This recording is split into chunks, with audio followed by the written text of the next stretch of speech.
بیل کے ساتھ جوڑ دی جاتی ہے تاکہ یہ چل سکے، اور کبھی خالی خدا کے نام پر اور کبھی اللہ تعالیٰ کا واسطہ دے کر لوگوں کو کہا جاتا ہے کہ اس کو چلوانے میں یا اس کو دھکا ماریں یا اس کو چلوانے میں ہماری مدد کریں، یا اپنی بائک یا کار کے پیچھے اس کو باندھنے کی اجازت دے دیں خدا کے واسطے۔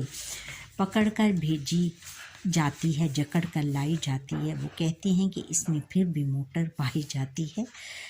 گرفت، کبھی گرفت، پکڑ کا کیا مطلب ہے؟ گرفت، اور جکڑ کا مطلب ہے کسنا، اور موٹر پائی جاتی ہے گاڑی۔ گاڑی، موٹر کس کو کہتے ہیں؟ گاڑی کو، اور پائی جاتی ہے کہ اس میں ہے، اس میں موجود ہے۔ پکڑ کر بھیجی جاتی ہے، جکڑ کر لائی جاتی ہے۔ جب اس کو چلانا ہوتا ہے تو بہت زیادہ گرفت کے ساتھ اس کو پکڑا جاتا ہے اور پھر اس کو کسنا پڑتا ہے کہ چلانے کے پھر قابل ہوتی ہے۔ وہ کہتے ہیں کہ اس میں پھر بھی موٹر پائی جاتی ہے، اور سب کہتے ہیں کہ اس میں پھر بھی موٹر پائی جاتی ہے، یعنی جیسے کہتے ہیں کہ چلتی کا نام گاڑی ہے لیکن اس کی موٹر بہت خراب حالت میں چلتی ہے، لیکن لوگ کہتے ہیں کہ اس میں موٹر تو ہے، اللہ کا شکر ادا کرو کہ یہ موٹر ہے اور چلتی تو ہے۔ قدم رکھنے سے پہلے لغزش مستانہ رکھتی ہے کہ ہر فلانگ پر اپنا مسافر خانہ رکھتی ہے۔ قدم رکھنے سے پہلے یعنی چلنے سے پہلے ہی یہ پھسلن مزیدار، اس کی بہت مزیدار پھسلن کی آواز آتی ہے، جیسے کوئی پھسل رہا ہو، اس طرح کی آوازیں نکالتی ہے کہ ہر فرلانگ پر اپنا مسافر خانہ رکھتی ہے۔ اس طرح چلتی ہے کہ ہر فرلانگ پر، ہر میل کا 8واں حصہ اس کی جب چلتی ہے تو اپنا مسافر خانہ، رکنے کی جگہ ڈھونڈ لیتی ہے کہ ہمیں رکنا ہے، یعنی کہ مسلسل نہیں چلتی بلکہ بیچ میں رکتی جاتی ہے، رکتی رہتی ہے، اور ہر طرف اس کے دیکھ کر سب اس کا مذاق اڑاتے ہیں اور اس کو پھسلن کی طرح اس کی آواز سن کر سب ہنستے ہیں اس پر۔ دم رفتار دنیا کا عجب نقشہ دکھائی دے۔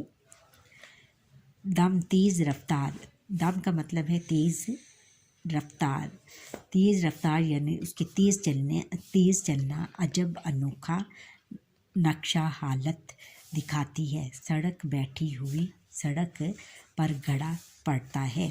جب یہ چلتی ہے، شاعر کہتا ہے کہ جب یہ تیز رفتاری کے ساتھ اگر اس کو چلائیں تو یہ عجیب سا نقشہ عجیب حالت پیش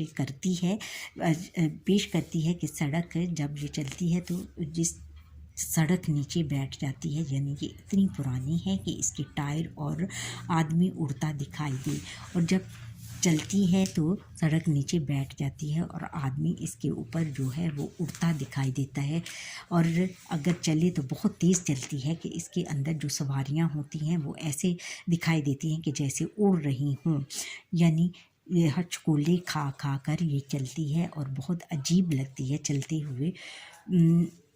پھر اگلا شعر ہے کہ غم دوراں سے اب تو یہ بھی نوبت آ گئی، اکثر کسی مرغی سے ٹکرائی تو خود چکرا گئی اکثر۔ غم دوراں یعنی زمانے کا غم، غم دوراں کیا ہے؟ زمانے کا غم، اور نوبت وقت کسی مرغی سے چکرا گئی یعنی گھوم گئی۔ شاعر کہتا ہے، اس شعر میں شاعر کہتا ہے کہ زمانے کا غم یہ ہے کہ ایسا وقت بھی آ گیا ہے کہ جب اب تو یہ نوبت آ گئی ہے کہ زمانے کا غم یہ ہے، اور غم دوراں یعنی زمانے کا وقت ایسا آ گیا ہے کہ اس میں ہر کوئی غمگین ہو جاتا ہے۔ کسی مرغی سے ٹکرائی تو خود چکرا گئی، اس کی حالت ایسی ہو گئی ہے کہ اگر کسی بھی چیز، چھوٹی سی چیز سے بھی ٹکرا جاتی ہے تو گھوم جاتی ہے، تاکہ چھوٹی سی مرغی بھی اس کے سامنے آ جائے تو یہ چکرا کر گرنے کو کرتی ہے۔ خجل اس سخت جانی پر ہے مرگ ناگہانی بھی، خداوند نہ کوئی چیز ہو اتنی پرانی بھی۔ شاعر کہتے ہیں کہ خجل کا کیا مطلب ہے؟ شرمندگی۔ اس سخت جانی پر مرگ ناگہانی بھی اتنی سخت ہے کہ اس کو موت اچانک موت بھی نہیں آتی، یعنی سخت جانی، اس کی اتنی سخت جان ہے کہ اس کو جب سخت جان ہے کہ اس پر شرمندگی اتنی زیادہ ہوتی ہے کہ اس کو ناگہانی یعنی اچانک موت بھی نہیں آتی۔ خداوند نہ کوئی چیز ہو اتنی پرانی بھی، اور اللہ نہ کرے کہ کوئی اتنی بھی پرانی چیز ہو جتنی کہ یہ ہماری موٹر کار ہے، جتنی چلتی ہے اور چلتے ہوئے بہت عجیب و غریب لگتی ہے، اور ناگہانی آفت سے بھی نہیں ہمیں بچا سکتی، یعنی سخت اور بہت زیادہ شرمندگی کا باعث بنتی ہے۔ کبھی وقت خیرام آیا تو ٹائر کا سلام آیا، تھم اے رہ رو کہ شاید پھر کوئی مشکل مقام آیا۔ کبھی وقت خرام آیا، کبھی چلنے کا وقت آیا تو ٹائر کی سلامتی مانگو۔ جب چلنے کا وقت آتا ہے تو شاعر کہتے ہیں کہ جب یہ چلتی ہے تو پھر ہمارے ذہن میں یہ خیال آتا ہے کہ ہم اپنے ٹائر کی سلامتی دیکھ لیں، ٹائر وغیرہ چیک کر لیں، اس کی سلامتی بھی ساتھ ہی ہوتی ہے، یعنی ہمیں یہ خطرہ ہوتا ہے کہ کہیں ٹائر اس کا نہ نکل جائے اور یہ ڈرم سے نیچے نہ گر جائے۔ تھم اے راہ رو کہ شاید پھر کوئی مشکل مقام آیا۔ پھر وہ شاعر کہتا ہے کہ اس کی رک جا، تھم یعنی رک جا، رو مسافر یا راہ گیر، کوئی مشکل مقام یعنی جگہ آیا۔ پھر ہمیں یہ ڈر ہوتا ہے کہ جب یہ چلتی چلتی ایسے اٹکولے دینا شروع کر دیتی ہے تو ہمیں بہت زیادہ ڈر لگتا ہے کہ، اور پھر جب سامنے جو بھی کوئی راہگیر یا مسافر آ جاتا ہے تو ہم اس کو کہتے ہیں کہ ذرا رک جا، کوئی مشکل مقام، کوئی مشکل جگہ نہ آ جائے ہمارے لیے، یعنی اس کے لیے مصیبت نہ آ جائے، آپ آگے نہ آؤ اور رک جاؤ، چلے جاؤ یہاں سے، ہمیں اپنی موٹر کار چلانے دو۔ اس میں بہت مزاحیہ انداز میں یہ ان کی بہت ایک شاہکار ہے سید ضمیر جعفری کا، جس میں انہوں نے پرانی موٹر کار کے بارے میں بہت مزاحیہ انداز میں اس کی حالت کو بیان فرمایا ہے۔ ٹھہریں اور بتائیں، شاید کار بیلوں کے پیچھے جوت کر کیوں چلوائی جاتی ہے؟